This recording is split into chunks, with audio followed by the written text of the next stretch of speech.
to Twice 5 Miles Radio, fertile ground for conversations worth listening to and remembering. I'm your host, James Navé, always airing first on WPVM FM Radio Asheville and streaming online all over the world at WPVMFM.org and on other community radio stations like KCEI, Cultural Energy Radio out of Taos, New Mexico. Thank you, Walter Parks, for our theme song. For more on Walter's music, walterparks.com is a good place to look. Davine Dial, thank you ever so much for managing WPVM FM. And happy anniversary. WPVM FM is celebrating its 10th anniversary. Davine, you've been there since the beginning, and you're still there now, and we're most grateful for that. A little more on the 10th anniversary in a moment. Before I do that, thank you, Robin Collier, for managing KCEI, Cultural Energy Radio in Taos, New Mexico. If you'd like to reach me, Navé at jamesnavé.com. I would love to hear from you. Navé at jamesnavé.com. Navé is spelled N-A-V-E. And as I mentioned, WPVM FM is celebrating its 10th anniversary. I was so glad to be able to have the opportunity to create this show, and when I agreed to do it, after Davine Dial invited me to join the station as a volunteer, I had no idea almost 9 years later I would still be airing shows and interviewing people. And people often ask me, have you ever made any money doing this podcast? And I say, absolutely not. Haven't made a dime. Community radio isn't about making money. Community radio is about its name, Community Radio. It's a place where all of the volunteers who air shows can be as free-form and as experimental as they want to be. They're not dependent on ad revenue. They're dependent on their creativity and their resourcefulness and their imaginative process, which is a very, very different kind of currency. This is not to diminish the need for a little bit of cash every now and then to keep things moving, keep the plugs plugged in and the lights on.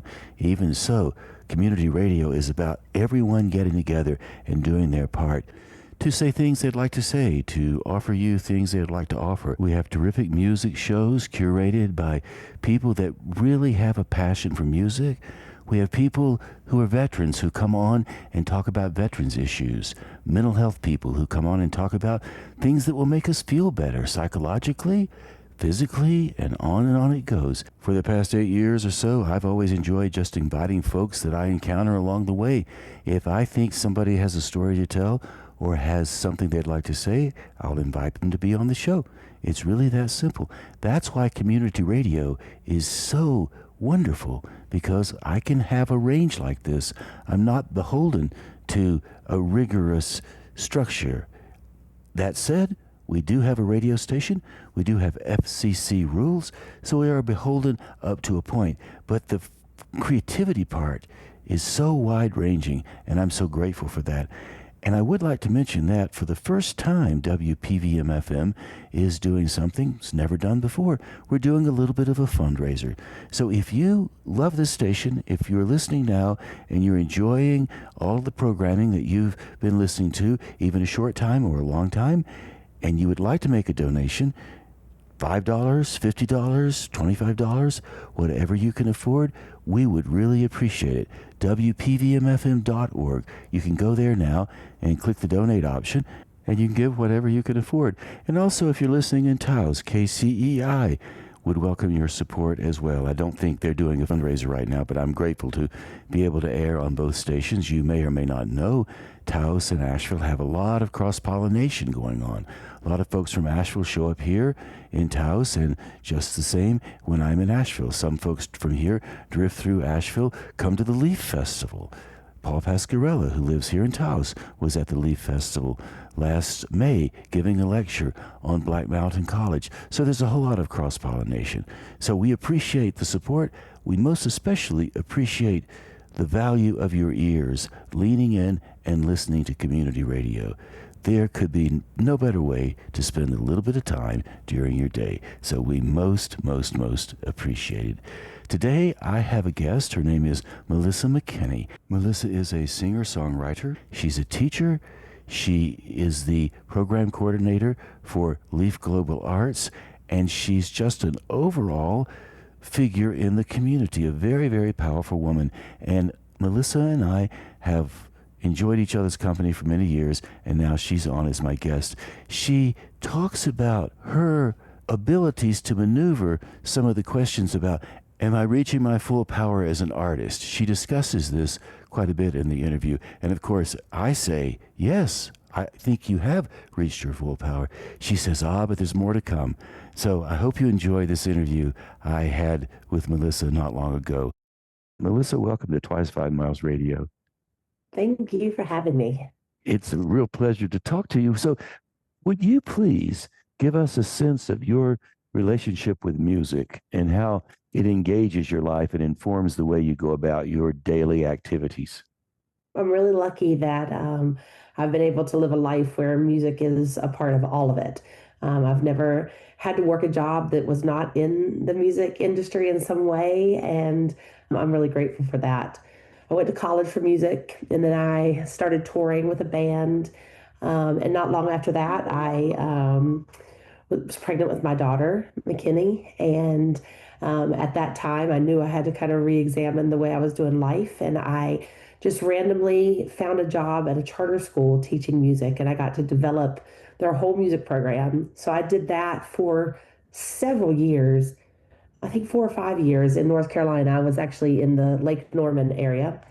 And then I was a single parent. I ended up going back to my hometown of West Virginia, and I opened a music school there.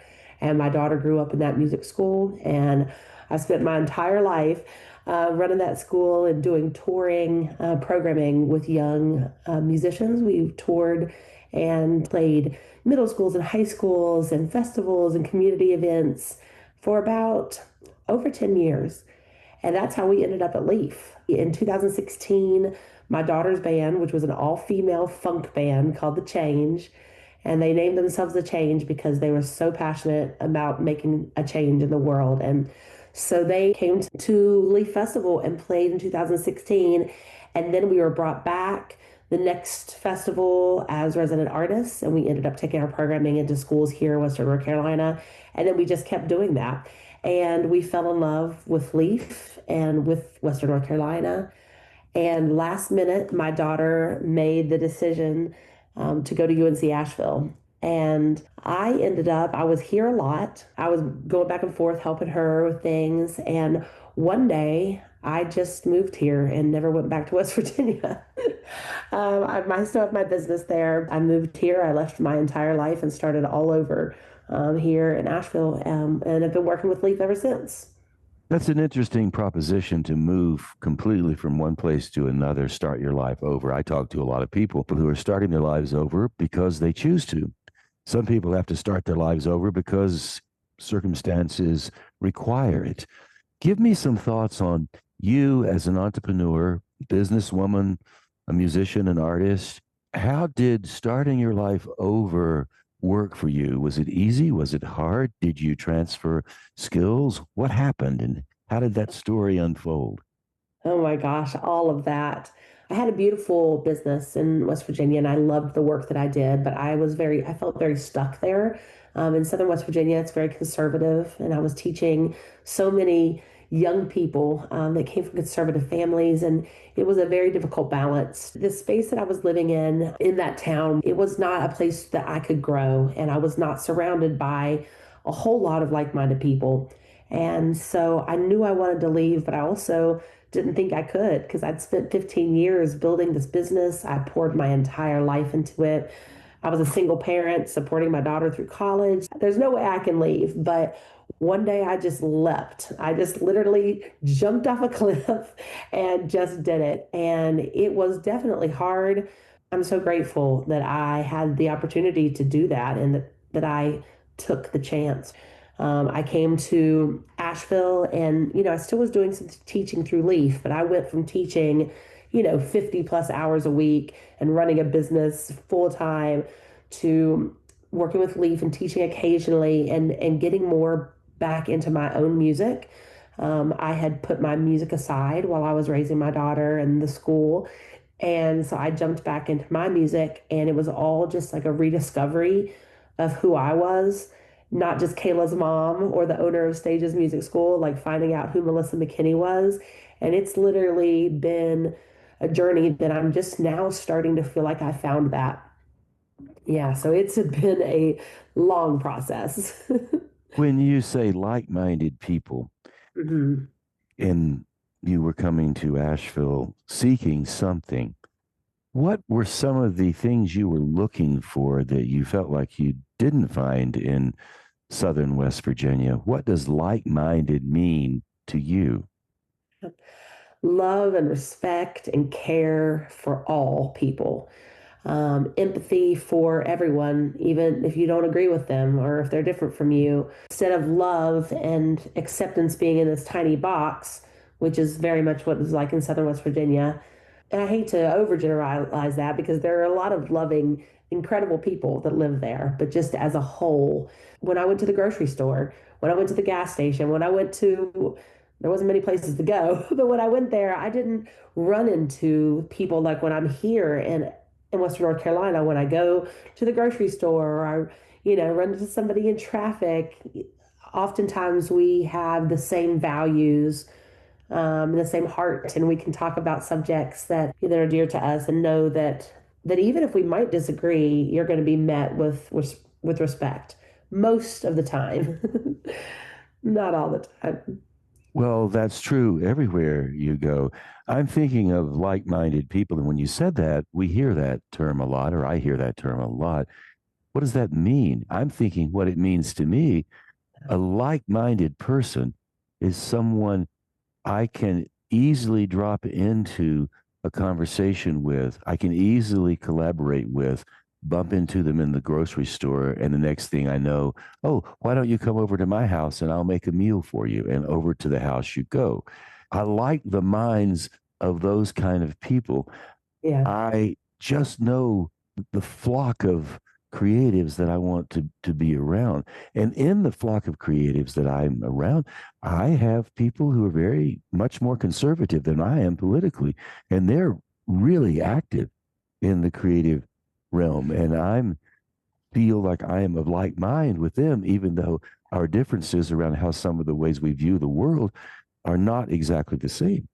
I had this school where I worked with a lot of young people, and they became my family. And so their families became my family. My family and I didn't see eye to eye on a lot of subjects. And as a teacher, you're not there to pass on your beliefs. You're there to pass on your heart and in my case, your music. It was very difficult for me. I was walking a fine line, especially in regards to the LGBTQ plus community.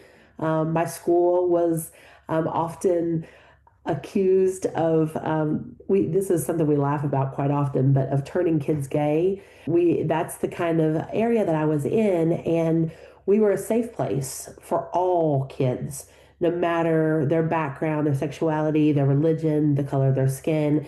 And that was too eccentric for the place that I was at. It still is. It was hard on my heart, and I knew that I was there, and I knew that I was providing a place of safety for a lot of people. It was an experience. I learned a lot, and I have respect for all of the people there, in different ways. Well, Asheville certainly is a lot more open and liberal. Liberty, I think of liberal and liberty. Of course, that doesn't always go hand in hand because liberty has been viewed in different kinds of ways. But I like the liberté, the freedom, the openness when I'm around people.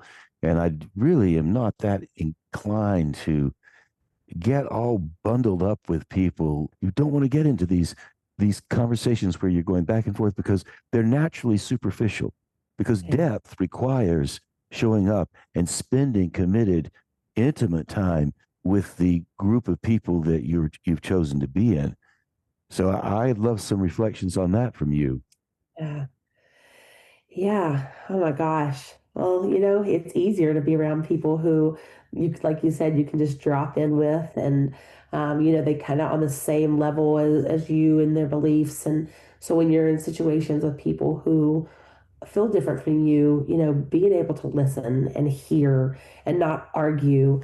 And I thought a lot about that when I was teaching at the school was I could shine my light without saying a word about my beliefs. And people already knew what I believed. And I think a lot of my students did. Their families certainly did. And I tried to be a person who was understanding and respectful of those differences. But it became very hard and very heavy to carry that constantly. I often felt like I was walking on a balance beam and I wasn't being completely true to myself.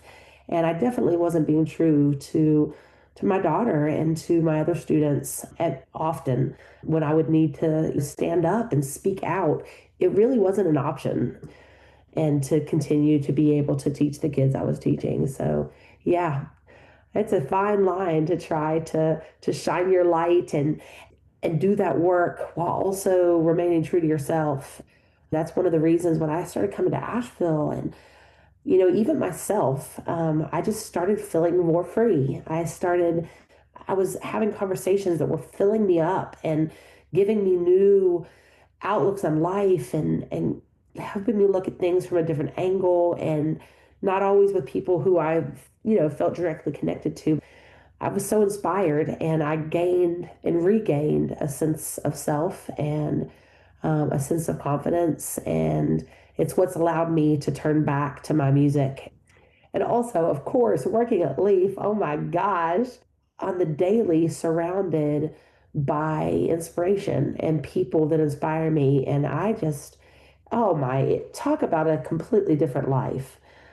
And it's just, yeah, such a blessing. And so taking that leap of faith, it really served me. I think everybody should take leaps of faith, even when it's scary. So now that you have your equilibrium back and you're working with Leaf, could we go a little bit more into your involvement with Leaf? What makes Leaf work for you? Why do you think it's important for the people that are engaging in it? Tell us more about your role there and bring your musical work into it as well. And when you say you play music, I have seen you on stages with really top level professional people, and your voice has legendary qualities and they know it. So you're not just strumming a guitar in your kitchen to try to figure out where the chords are. You're doing a lot more than that. You're playing pro. And I'd like for you to give us a sense of your involvement with Leaf and all the stuff that goes on with your work as a creative. Yeah, well, my Leaf role has evolved. It started with me being a resident artist, and then I just got more involved and more involved. And now I'm the programming director, which is really exciting because I'm doing a lot of work similar to what I was doing with my school as far as the education side. I help program all kinds of education stuff. And I also work with Kyrie, curating the festival now, which is very exciting because I've been curating events for a long time as well. It used to be mostly youth events and fundraisers for I love doing fundraiser concerts and events. So all of my world kind of came all together at Leaf. And so, yeah, I mean, some of the things that I've been working on after the flood, we started the Artist Relief Program. So I've been able to do a bunch of outreach to curate events that put local musicians in fundraising concert opportunities where they're serving the community, but also being paid for their time. I've really enjoyed that connection. Right now, we're working on a series called Skylarana Sunsets. And so every Wednesday, throughout the summer, we're doing a concert series at Skylarana in Hendersonville. That's really exciting. That's also through the Artist Relief Program. Oh gosh, I work with so many incredible kids and families. And I had a student named Kinsey who passed away last year. And she was a bright, bright light, such a big part of our life at Leaf. And so, after losing her, of course, it was devastating to all of us. And we have just done everything we can to keep her music and her spirit alive. And so everything we do, we sing the songs she wrote. We work with other students to learn her songs. She has a song called Laugh, Love, Live that is just the best advice to anyone on how to live life. And so we have a goal to teach it to every kid in Buncombe County and Asheville County schools, Asheville City schools. And we've been doing it. And this past retreat, we had such a wonderful performance with her classmates, with my students. and also with Dance of Hope kids. And the last time Kinsey performed at Leaf, Dance of Hope joined her. So it was a really special circle and just, could feel her light shining on us. And, I think about everything that I curate with my students and, kind of has her leading us in a lot of big ways. Any chance you could sing the melody for us and hear? Oh, Let's hear. I'd yes. love to Yes. hear that right now. Okay, so the chorus goes, laugh, love, live, celebrate our differences, reach for the stars, know that there are no limits, be kind, unite, be respectful all the time, listen to your heart, and keep an open mind, la-di-da-di-da-di-da. That's the chorus. And there's a rap. The rap goes, I got something to tell you, something that I know. Listen to your heart and listen to the flow. Try your best to smile every day. Listen to the words that I'm about to say. Believe in yourself, follow your dreams. Listen to your soul, pick up the beat. Stomp your feet and listen to the crowd. Scream, scream, scream, and shout it out loud. when she did that rap, she said, Miss Melissa, I'm about to blow your mind.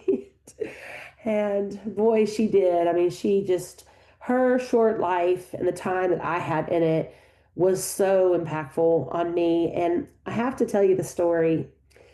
I really, in this rediscovery of myself as a musician, I've had a lot of doubts and questions like, should I be focusing this time on myself? Like, there's so much to be done. Kids need this, the world needs this. Just really confusion about whether I should dive into my own personal stuff. And so I've gone back and forth, like, and okay, I'm going to give up my music so I can focus more on teaching. But anyhow, Kinsey's mom, she's also just such an incredible woman. And I became really good friends with her after Kinsey's passing. And after Kinsey passed, I had a dream, and it was a very vivid dream where she was standing in the doorway of a church and she was handing me something. And I didn't know what she was giving me, but it was very obviously she was giving me something. And the next day, I went by her mom's. It was the day of the funeral. And Kinsey's mom said, Melissa, I had a dream last night, and Kinsey asked me to give you her voice. She wants you to use her voice, and she knows that you'll take good care of it. And it gives me chill bumps all over my body to think about it, because if Kinsey valued my voice in that way, then I know my voice is valuable. And so I keep returning back to that. And what can I do with my voice that's going to make a lasting impact? And luckily, my work, both as a vocalist and songwriter and as programming director and artist at Leaf, I'm able to do that. And I want to honor her for every day that I live for the rest of my life. So that's definitely what's guiding me in everything I do. So when you write your songs, how do you go about that? What's the process?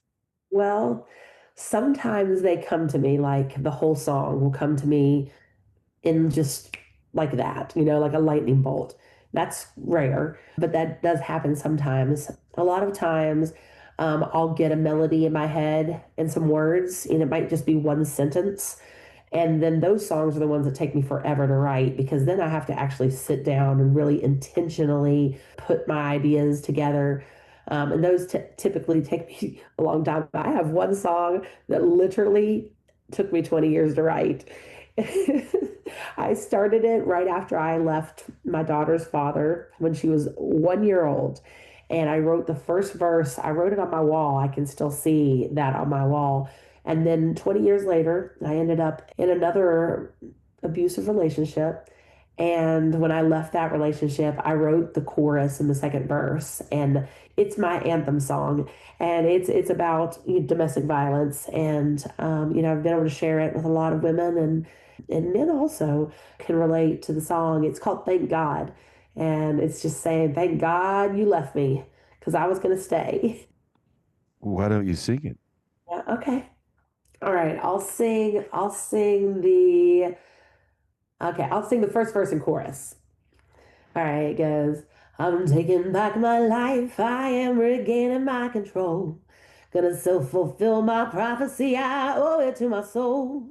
I'm running there right now, but I've had to walk, I've had to crawl. But I finally found the strength to stand up when I fall. Thank God that you left me. I thank God that you strayed. I thank God that you turned on me because I was gonna stay.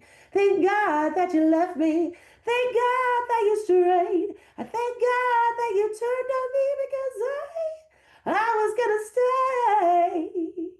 I was gonna stay.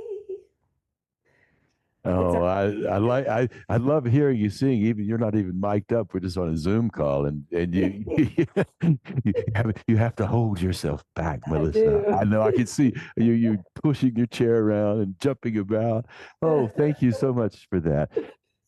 Thank What you. kind of thoughts would you have for people listening if they are wanting to find more sovereignty in their lives, connect with what they are wanting to do? Because you are asking the essential question: do I put myself first before everything else? And then what happens? So, by putting yourself first, have you noticed the byproduct of going first is that you bring people along and move them along further as well?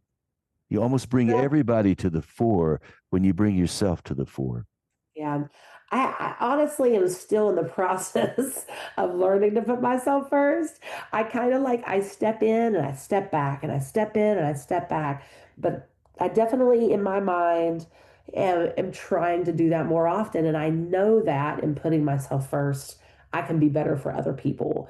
But in my past, I told myself the story that I needed to put other people first, and I would say in the front of my mind that I was doing that because I was a caring, kind person and I loved people and I wanted to do right.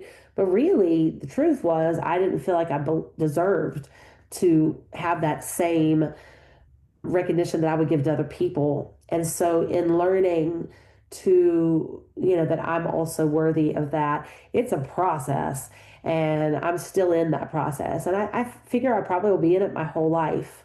But I do really truly believe that the more that we, are true to ourselves, and I definitely have lived a life true to myself. I definitely have followed my heart always, but that didn't always involve putting myself first in everything. It's a process. I will say that putting my thoughts and feelings in the song, which anyone can do, even if they're not a singer, and repeating those things to myself. Most of my songs are like that one I just sang. They're about the hard times I've been through and about overcoming them. And when I sing them over and over and over and over, I heal from that. I have a really silly song that's called Life is Hard. And so whenever I'm having a rough day, I sing that song and it always just perks me up a little bit. And I really think that whether it's through song or through poetry, writing some mantras, some things that you can repeat to yourself is so important in that healing process. But I know, I know deep in my gut that putting yourself first is definitely makes you um I don't know. Now that I'm saying it out loud, it's just so complicated because when you have a mind and a heart that you want to help, finding a balance, I think that's what it is. It's finding a balance between putting yourself first and putting others first. I think you can do both. I think. Well, the reason I'm curious about that, I spend a lot of time thinking about the opposites of things. So often people will say, I'm a blocked artist. And what they're really saying is, I haven't allowed myself to expand my vision far enough out so that the blocks become much smaller than I thought they were. So the Yeah. opposite of it is, I'm not blocked. I'm just looking at this tiny thing in front of me that looks so big because I'm limiting my vision of it. And the Yep. same thing with putting yourself first.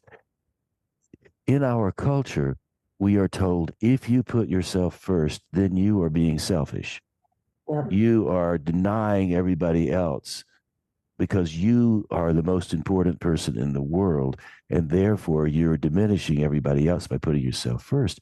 When in fact, when you put yourself first, you're actually respecting your God-given talents, what you were born with.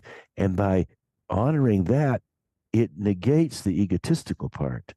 You are actually living in the harmony you were designed to live in. And when people see you doing that, it brings them closer to their first rather than pushing them away. So it's the same idea. Don't put yourself first.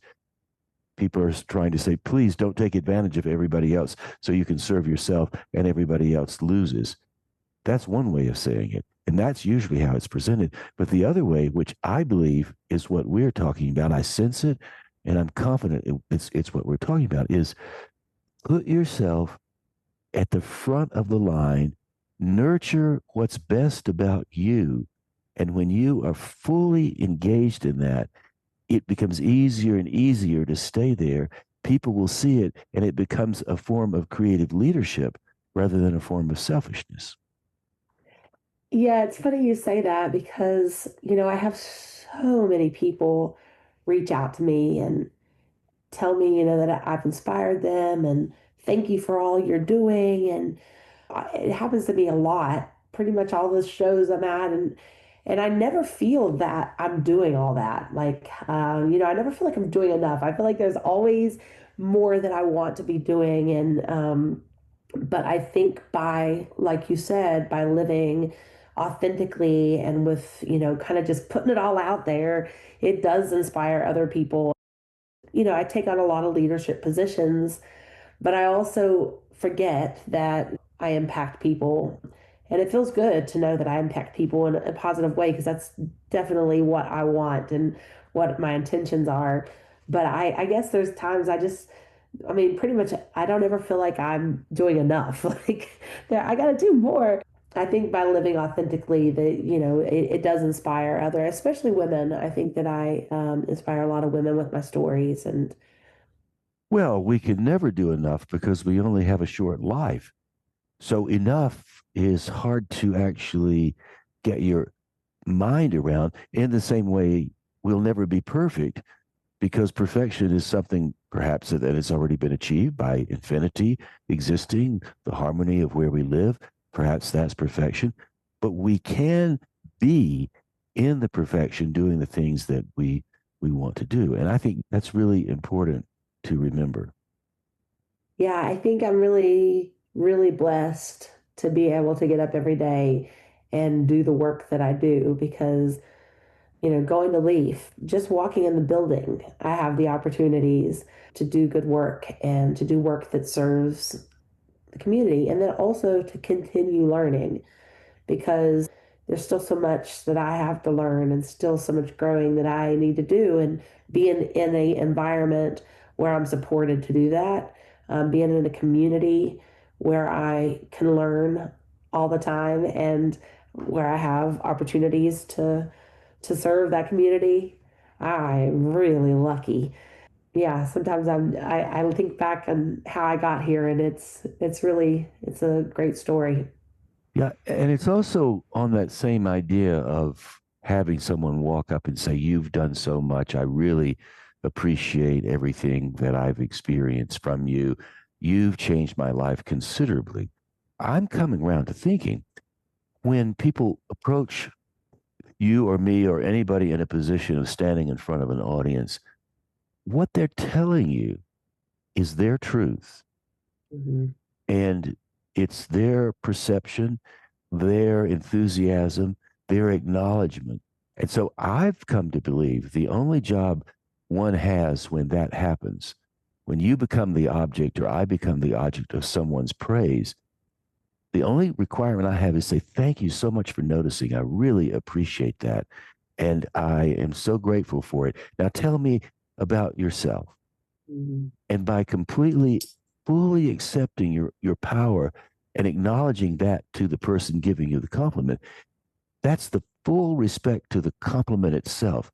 You are acknowledging that person as someone who's an honest human being. if I say to somebody, "Oh, I don't really do too much," don't say that. That's really not me. You're basically saying to the person who comes before you, you're saying you're a liar. Yep. You're calling them a liar because they're telling you something that is so true for them. And it's a funny little flip, I think. And that's why I think it's really important to thank people when they compliment you. If someone says you look very nice today, I like your sweater, I like your shoes. Thank you for noticing. I appreciate it. Yeah. Yeah, I like that. Thank you for noticing. I ran into someone at Earth Fair the other day, and it was, gosh, was it right before retreat? It was right before retreat. And, I was scrambling to get everything together. And she looked at me and she said, I can just feel that you're someone who has a lot to give. And when you fully step into your power and accept and acknowledge the power that you have, your whole life is going to change. I had to just stop. I was rush, rush, rush, rush, and I just had to stop and accept what she said and, really just make myself stop, which, if you know me, I don't stop very well. And it was just so beautiful that she said those things to me. And in that moment, I really needed to hear that. Still think that I am learning about my power and learning that power does not have to have a negative connotation, and learning how to use your personal power in a way that helps others, and finding that balance between what we were talking about, and putting yourself first. And I still am struggling with that. I think we should talk about that again a year from now, because just the phrase "putting yourself first" and using your power in a way that is beneficial to your community. Yeah, I want to take a whole year to think about that and then talk to you again about it. Well, I'll talk to you as much as you like. We can air every bit of these shows as well. Here's something though I've been thinking about, or I'm thinking about when you were talking. The woman at Earth Fair, and for those people listening outside of Asheville, Earth Fair is the equivalent of Whole Foods in terms of a grocery store. It's a locally founded grocery store started in the 70s by Roger Darrow. Used to be called Dinner for the Earth. I remember shopping there years ago, buying nuts in bulk from the back of the store. And Roger was very young at the time, and he went on to, as the founder, to bring Earth Fair into play. So I just wanted folks to know that about Asheville. It's a very vital place, been that way for a long time. What did she say to you again when you step into your power? Or Yes, you're never going to imagine something like you'll never believe how much your life is going to change, how much it's going to be impacted. She talked to me for a long time, just was telling me that she could sense that, that I hadn't stepped fully into that, but that I had a lot of power. so here's my question. Mhm. How did she know you had not stepped into your power? And the reason I'm asking that, I see you as a person who has fully stepped into the power she has today. Now, tomorrow we take another step, and the next day you take another step. Are we not always stepping into our power? And sometimes I wonder when people have these kind of conversations, why do people frame it in the future tense? When you step into your power, you will then have this. Are we not in our power? And why not claim what we have today as the final step for this moment, fully knowing there are other steps awaiting? Yeah. Well, I don't think that this woman knew me, as far as I could tell from our conversation. I don't think that she knew who I was. I think she just was a woman who senses things. Oh, she was such a beautiful woman, too. I wish that I had gotten her contact information so I could talk to her more, but maybe I'll run into her again. I know that for me, this journey into that, Hmm. it doesn't, I don't feel like I have. I hold back on stage all the time. Sometimes I hold back because I think I get scared sometimes of the power that I have, and that's even a weird thing to say. For me, as a woman who's been through a lot of abuse, It's a constant healing journey, a constant reminder that I'm worthy. And I know that I am. I know that everyone is, but no matter how much work I do, I'm still working on that. And so for me, that's where this power piece comes in. Fully step into my power. Lord, this past year and a half, 2 years, the universe has handed me so many opportunities to learn. I am learning to stand up for myself and trying to find the balance between being a kind, forgiving person, but also standing up for what's right when it comes to how I'm treated. Oh boy, talk about a journey. That is something that I have struggled with.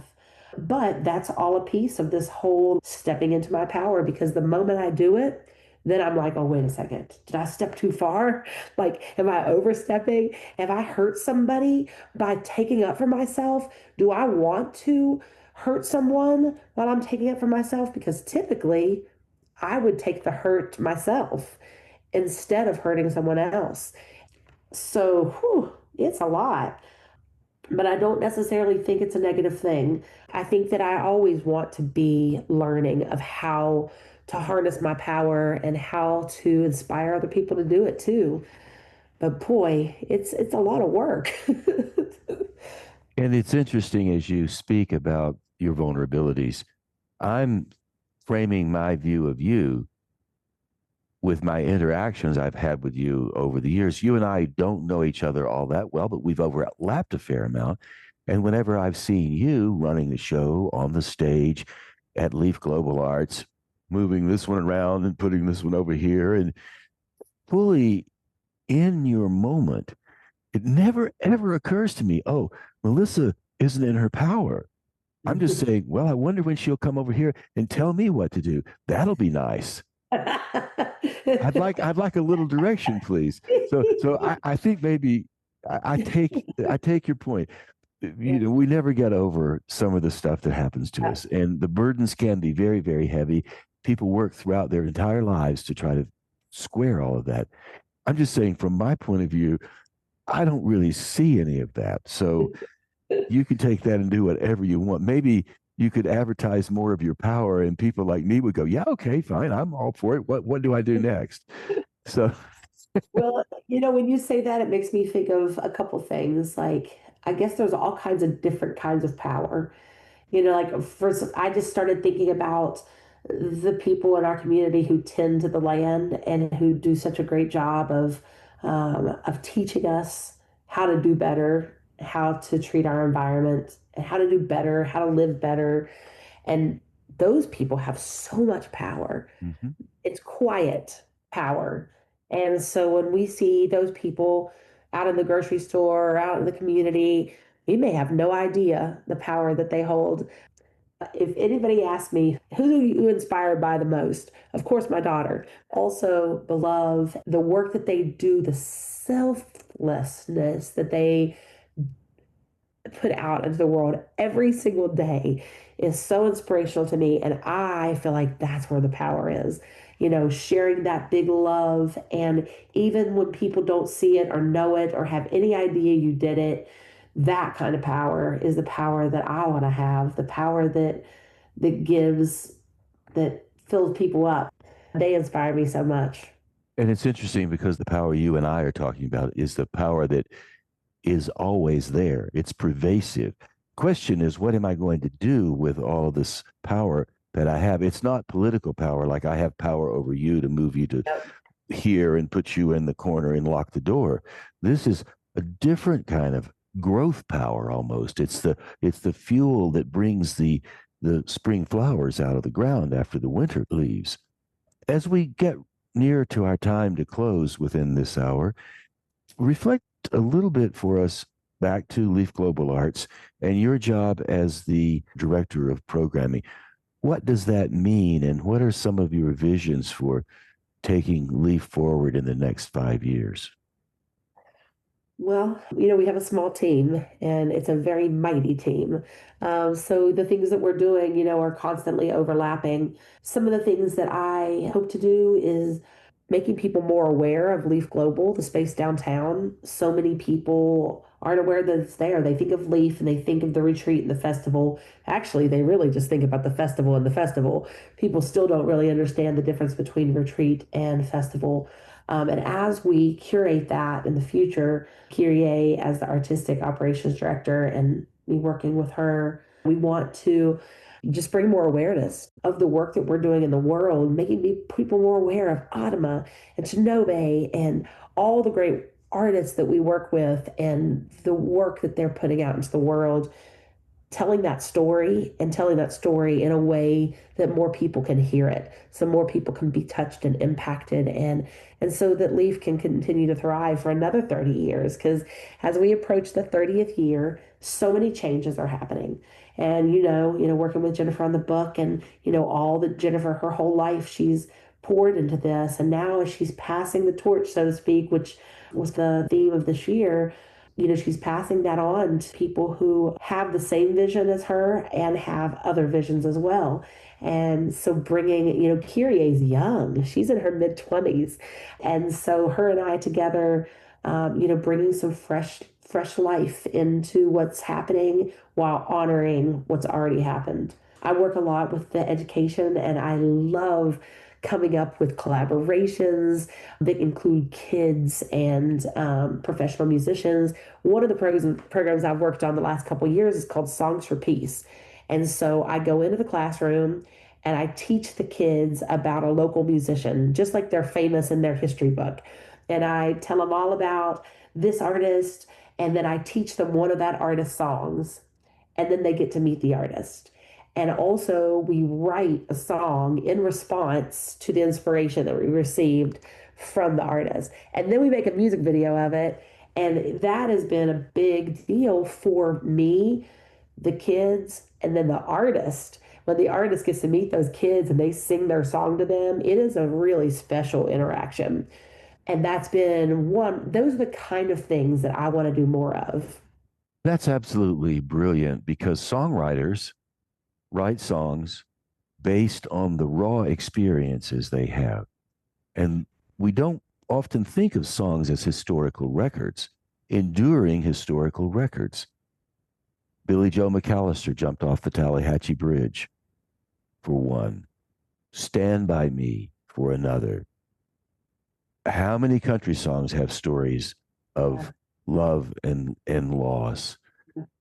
I Can't Get No Satisfaction, coming out of an era when everybody wanted satisfaction and nobody could get it. These are really incredible stories. Walking After Midnight, Willie Nelson wrote that. Crazy. Love Addiction. I think Willie Nelson wrote Crazy. I'm pretty sure he did. Yeah. Yeah, he did. And so I've not ever thought of teaching American history based on the songs, and then getting the students to write a song which renders it into the historical body of work, whether they like it or not. Just thinking about the kids and what they can learn. When you put something into a song, you remember it in a new way than if you just have to recite the bunch of things that you have to memorize for a test. And all that integration, arts integration, is something that we do. We work with the Kennedy Center Foundation, and it's all about arts integration and integrating music and art into the regular curriculum. And that's another thing that I am helping with. Aaron, who was our education director, who's now our executive director, still handles a good piece of that. But those are things that I'm learning and taking on myself. But really, collaborative programming, bringing together our local artists and then being able to collaborate with the artists that we bring in for festival. Those are all things that I'm so incredibly passionate about, and just really creating joy, creating opportunities for joy. That's what I love. And that's what Kinsey did. Boy, she was a creator of joy and still is. Yeah. So, and I'm so grateful for Leaf for giving me those opportunities. And, I would have not met Kinsey and had the opportunity to get to know her if it hadn't been for Leaf. But she is definitely going to guide everything that we do for this next 30 years. And talk about a memorial. Yeah. Oh, yeah. Yeah. Yeah. I mean, this past retreat, that performance I was telling you about that we performed with So I worked with Kinsey's classmates. She would have been in fifth grade this year, and all of my students, and then the Dance I Hope kids. And, um, performing that song was the most impactful, important musical moment I've ever had. Yeah. And I just won the Merle Fest band competition the week before that, which was, I was saying that was like one of my favorite performances ever because I always wanted to play at Merle Fest, and that crowd of people, they're music lovers and they treated us so good. It was such a beautiful experience, but nothing could ever top that performance we had for Kinsey. And there's a beautiful picture, I'll send it to you, that you can just see how happy we all are. And I edited Kinsey's picture into the sky, and I think that that's going to be the picture that guides me for forever. Well, congratulations on winning Merle Fest. For those listening outside of the Asheville area in Western North Carolina, it's a bit like winning the Academy Award or a Grammy when you win Merle Fest, because Merle Watson was Doc Watson's son, and Merle was killed, sadly, farming. And Doc Watson was the most famous flat pick guitar player ever to live. And Merle Fest rose in honor of him and his son. So to win that is really, really well done. So bravo for you. So any last words before we go? Thank you so much for having me. I hope that anybody that's listening that does not know about Leaf will look into who we are, what we are, the work that we're doing, and then try to come to a festival. Well, Melissa, thank you so much for spending this time. Thank you. It was great to talk to you. And there you go, my friends. Thus concludes my conversation with Melissa McKinney. If our conversation made you curious about Leaf Global Arts, theleaf.org is the website you can go to satisfy some of your curious questions. Like, what does global mean, and why can Leaf Global Arts claim it's a nonprofit global arts organization? There are many reasons why, but here's one. Of the 193 countries recognized by the UN, 119 of these countries have had some representation over the last 30 years at one of the Leaf festivals or Leaf retreats. Which brings me around to saying that one of the reasons I'm grateful to be able to air this show on WPVM-FM and KCEI-FM Cultural Energy Radio in Taos is that I can bring some of the ideas that I've learned during the years with the Leaf Global Arts Organization on air to you. This certainly wouldn't be possible on a commercial radio station. And not just ideas that I've learned with the Leaf Global Arts Organization, but all of the lessons I've learned from the 400 people I've interviewed over the past 4 years. So that's why it's important to consider supporting community radio. Because of the free-form creativity community radio allows, you can get information, ideas, thoughts, reflections, different angles on looking at the world through community radio. You cannot get that anywhere else. And WPVM-FM has been doing this for the last 10 years, and now this is the end of June, and this is the first time WPVM-FM has done an official proper fundraiser. So if you would like to make a donation to WPVM-FM, you can go to the website, WPVMFM.org, click the donate button, and give what you can, $5, $10, $25, whatever you can. It's very helpful. Also, if you live in Taos, you can do the same with KCEI, Cultural Energy Radio. Both radio stations do the same service, provide a range of opportunities for you to learn, to listen, engage in ways you couldn't do it anywhere else in the world. So we appreciate your support, however it comes. We most appreciate you listening. That's very important, and thank you ever so much for doing that. And so on that note, I'll say you've been listening to Twice 5 Miles Radio, fertile ground for conversations worth listening to and remembering. I'm your host, James Navé, always airing first on WPVM-FM Radio Asheville and streaming worldwide online, WPVMFM.org, and heard on other community radio stations like KCEI, Cultural Energy Radio, out of Taos, New Mexico. Thank you, Walter Parks, for our theme song. WalterParks.com for more on Walter's music. Thank you, Devine Dial, for managing WPVM-FM. We appreciate that so much. Thank you, Robin Collier, for managing KCEI, Cultural Energy Radio in Taos, New Mexico. This is the fundraising end of the month time, June 2025. WPVMFM.org if you'd like to make a donation. We certainly appreciate that. And the same goes for Cultural Energy Radio, KCEI, out of Taos. And before I go, I'd like to give you one little joke that will make you laugh. If you've been listening to this show, you probably know that I work with the Imaginative Storm Writing Project. And if you're a writer, you may never have realized that roosters write too, and roosters teach writing. Unfortunately, they teach it in a very poor way. Here's bad writing advice from a rooster. Always start with a loud, shocking sentence, even if it has nothing to do with the story. You may or you may not agree with the rooster. Imaginative Storm disagrees with the rooster. Here's what Imaginative Storm writing advice says. A strong opening invites. It doesn't just alarm. Let your first line stir curiosity, not just make noise. Obviously, roosters are great for waking you up in the morning, but not for giving you writing advice. And on that note, I'd like to say thank you ever so much for tuning in. I really do appreciate it, and I hope you can come back sometime soon. Until then, maybe, just maybe, I'll catch you on that turnaround, somewhere down the line, just beyond where that last rooster crows.